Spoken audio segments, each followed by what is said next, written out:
اللہ الرحمن الرحیم۔ اللہ تعالیٰ کا بڑا شکر ہے، اللہ تعالیٰ کا بڑا فضل اور کرم ہے کہ اللہ تعالیٰ نے عشاء کی نماز باجماعت ادا کرنے کی توفیق نصیب فرمائی۔ اس سے بھی بڑھ کر اللہ کا بڑا فضل اور کرم ہے کہ اللہ نے دین کی محنت کے لیے چند گھڑی مل بیٹھ کر فکر کرنے کی توفیق نصیب فرمائی۔ حدیث شریف کا مفہوم ہے کہ جو دین کی فکر میں چند گھڑی بیٹھتا ہے 60 سے 70 سال کی بے ریا عبادت سے افضل ہے۔ بس میرے بھائی دوستو بزرگوں، اللہ تعالیٰ نے میری آپ کی بلکہ سارے عالم کے سارے انسانوں کی دنیا اور آخرت کی پوری کامیابی کے لیے اپنا مبارک دین عطا فرمایا ہے۔ یہ دین ہماری زندگیوں میں آپ صلی اللہ علیہ وسلم والی مبارک محنت سے آئے گا۔ اس دین کی بنیاد ہے لا الہ الا اللہ محمد الرسول اللہ۔ اس کلمے کا مطلب ہے کہ اللہ کے سوا کوئی عبادت کے لائق نہیں۔ حضرت محمد صلی اللہ علیہ وسلم اللہ کے رسول ہیں۔ اس کلمے کا مقصد ہے کہ اللہ کی ذات سے سب کچھ ہونے کا یقین اور اللہ کے حکم اور ارادے کے بغیر ساری مخلوق سے سارے اسباب کے ہوتے ہوئے کچھ نہ ہونے کا یقین ہمارے دلوں کے اندر آ جائے۔ آپ صلی اللہ علیہ وسلم کے مبارک طریقوں میں دونوں جہانوں کی کامیابی کا یقین اور آپ کے طریقوں کو چھوڑ کر غیروں کے طریقوں پر چل کر دونوں جہانوں میں ناکامی کا یقین ہمارے دلوں کے اندر آ جائے۔ لا الہ الا اللہ یقینوں کی تبدیلی ہے، محمد الرسول اللہ طریقوں کی تبدیلی ہے۔ لا الہ الا اللہ کا مقصد کہ ہمارا یقین اللہ کی ذات پر آ جائے۔ اللہ ہی خالق ہیں، اللہ کے علاوہ کوئی پیدا کرنے والا نہیں ہے۔ اللہ ہی مالک ہیں، اللہ کے علاوہ کوئی مالک نہیں۔ اللہ ہی رازق ہیں، اللہ کے علاوہ کوئی رزق دینے والا نہیں۔ اللہ ہی حفاظت کرنے والے ہیں، اللہ کے علاوہ کوئی حفاظت کرنے والا نہیں۔ اس بات کا یقین ہمارے دلوں کے اندر آ جائے۔ اللہ تعالیٰ نے اپنی قدرت سے اس ساری کائنات کو پیدا کیا۔ اس ساری کائنات کو تن تنہا پیدا کیا اور تن تنہا اس پوری کائنات کے نظام کو چلانے والے بھی ایک اللہ ہی ہیں۔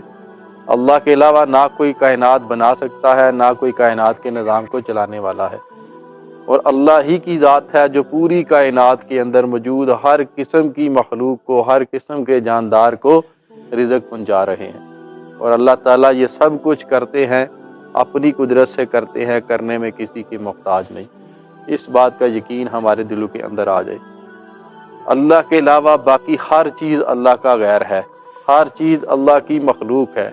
اللہ کی مخلوق اللہ کا غیر اللہ کے حکم کے بغیر کچھ نہیں کر سکتا۔ ہر چیز مخلوق ہے، ہمارا جو یقین ہے وہ مخلوق سے خالق کی طرف آ جائے۔ اللہ تعالیٰ نے ساتوں آسمانوں کو بنایا، بغیر کسی ستون کے، بغیر کسی سہارے کے جا وہ کھڑا کر دیا۔ زمین کو پانی کے اوپر بچھایا، اتنے بڑے پہاڑ بنائے۔ اللہ تعالیٰ نے اتنے بڑے سمندر پیدا کیے، اتنے بڑے صحرا پیدا کیے، اور اتنے بڑے جنگلات پیدا کیے۔ اللہ کے علاوہ کوئی پیدا کرنے والا نہیں، جب وہ پیدا کیے انسان کے فائدے کے لیے۔ اللہ تعالیٰ اسباب کے ساتھ بھی کرتے ہیں اور اسباب کے بغیر بھی کرنے پہ قدرت رکھتے ہیں۔ اللہ تعالیٰ نے حضرت آدم علیہ السلام کو بغیر ماں باپ کے پیدا کیا۔ اللہ کے علاوہ کوئی پیدا کرنے والا نہیں۔ حضرت عیسیٰ علیہ السلام کو بغیر باپ کے پیدا کیا۔ حضرت مریم علیہ السلام کو بند کمرے کے اندر بے موسم پھل پہنچائے۔ اللہ تعالیٰ کی ایسی ذات ہے کہ اللہ تعالیٰ نے بنی اسرائیل کے 6 لاکھ لوگوں کو 40 سال تک بغیر کھیتی باڑی کے کھلایا پلایا۔ اور اللہ تعالیٰ ایسی حفاظت کرنے والی ذات ہے کہ اللہ تعالیٰ نے حضرت ابراہیم علیہ السلام کی آگ کے اندر 40 دن تک حفاظت فرمائی۔ حضرت موسیٰ علیہ السلام کی پانی کے اندر حفاظت فرمائی۔ حضرت یونس علیہ السلام کو مچھلی کے پیٹ کے اندر 40 دن تک حفاظت میں رکھا۔ حضرت اسماعیل علیہ السلام کی حفاظت فرمائی چھری کے نیچے۔ حضرت یوسف علیہ السلام کی کنویں کے اندر حفاظت فرمائی، اور حضرت محمد صلی اللہ علیہ وسلم کی 100 ننگی تلواروں کے نیچے حفاظت فرمائی۔ تو میرے بھائی دوستو بزرگوں، ہمارا اس چیز پر یقین آ جائے کہ کرنے والی ذات صرف اور صرف اللہ ہی کی ہے۔ کوئی چیز اس وقت تک نفع یا نقصان نہیں دے سکتی جب تک اللہ کا حکم ہو۔ ساری دنیا مل کر کسی کو نفع پہنچانا چاہے، اللہ کا حکم نہ ہو تو ایک ذرہ بھی نفع نہیں پہنچا سکتی۔ اور اگر سارے مل کر کسی کو نقصان پہنچانے کا ارادہ کر لیں، اللہ نہ پہنچانا چاہے تو کوئی بھی پہنچا نہیں سکتا نقصان۔ زندگی اور موت اللہ ہی کی ہے، نفع نقصان اللہ ہی کی طرف سے ہے، بیماری اور شفا اللہ ہی کی طرف سے ہے۔ اس بات کا یقین ہمارے دلوں کے اندر آ جائے۔ اور اللہ تعالیٰ نے آپ صلی اللہ علیہ وآلہ وسلم کو اس دنیا میں بڑے مبارک طریقے دے کر بھیجا۔ آپ صلی اللہ علیہ وآلہ وسلم والے اعمال کے اندر کامیابی کا یقین آ جائے۔ آپ صلی اللہ علیہ وآلہ وسلم جو اعمال لے کر آئے، نماز میں کامیابی، نماز میں شفا، تیسری کا مفہوم ہے کہ جو صبح سورہ یاسین کی تلاوت کر لیتا ہے اس کے سارے دن کے کام اللہ تعالیٰ کے ذمہ ہوتے ہیں۔ تو اس طرح اعمال کے ساتھ کامیابی کا یقین ہمارے دلوں کے اندر آ جائے۔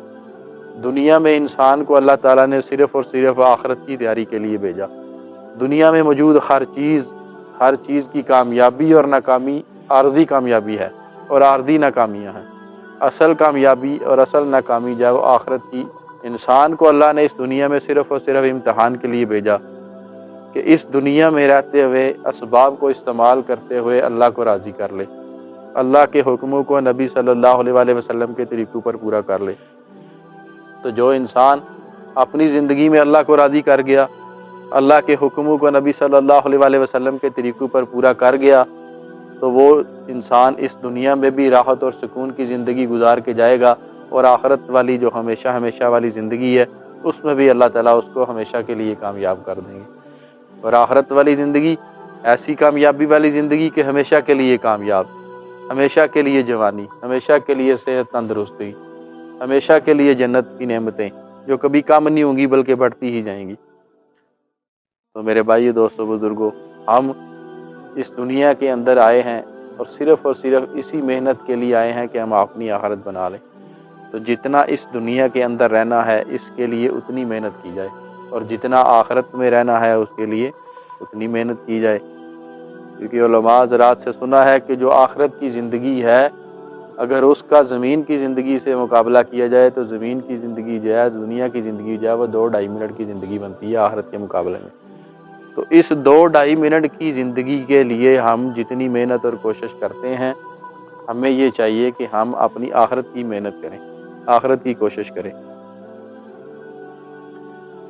اللہ تعالیٰ نے انسانوں کی رہنمائی کے لیے ہر دور کے اندر اپنے محبوب بندے انبیاء کو بھیجا۔ انسانوں کی رہنمائی کے لیے اللہ تعالیٰ نے کم و بیش 1,24,000 انبیاء کو بھیجا۔ سارے انبیاء نے آ کر لوگوں کو لا الہ الا اللہ کی دعوت دی کہ لوگوں، اللہ ہی سے ہوتا ہے، یہ جہاں سے تمہیں ہوتا ہوا نظر آ رہا ہے وہاں سے نہیں ہوتا۔ کرنے والی ذات اللہ کی ہے، اللہ کرتے ہیں، اپنی قدرت سے کرتے ہیں اور کرنے میں کسی کے محتاج نہیں ہے۔ تو سارے نبیوں نے آ کے اسی کلمے کی دعوت دی ہے۔ حضرت نوح علیہ السلام نے 950 سال اس کلمے کی دعوت دی، صرف چند لوگوں نے بات کو مانا، باقی جو ہے وہ ناکام ہو گئے۔ حضرت ابراہیم علیہ السلام، حضرت موسیٰ علیہ السلام، حضرت عیسیٰ علیہ السلام، اور سب سے آخر میں ہمارے نبی حضرت محمد صلی اللہ علیہ وآلہ وسلم دنیا کے لیے بلکہ سارے عالم کے لیے رحمت بن کر آئے۔ انہوں نے بھی اسی کلمے کی دعوت دی کہ لوگوں لا الہ الا اللہ پڑھ لو، کامیاب ہو جاؤ گے۔ کیونکہ اس وقت عرب کے لوگ تھے، بتوں کی پوجا کرتے تھے، ہر کام کے لیے ایک بت رکھا ہوا تھا، ساری چیزیں جو وہ انہی سے مانگتے تھے اور کہتے تھے جی کہ یہ بت ہی ہمیں سب کچھ دے رہے ہیں۔ تو اللہ کے نبی نے بتایا کہ نہیں، لا الہ الا اللہ، اللہ ہی ہے، اللہ کے علاوہ کوئی کچھ نہیں کر سکتا۔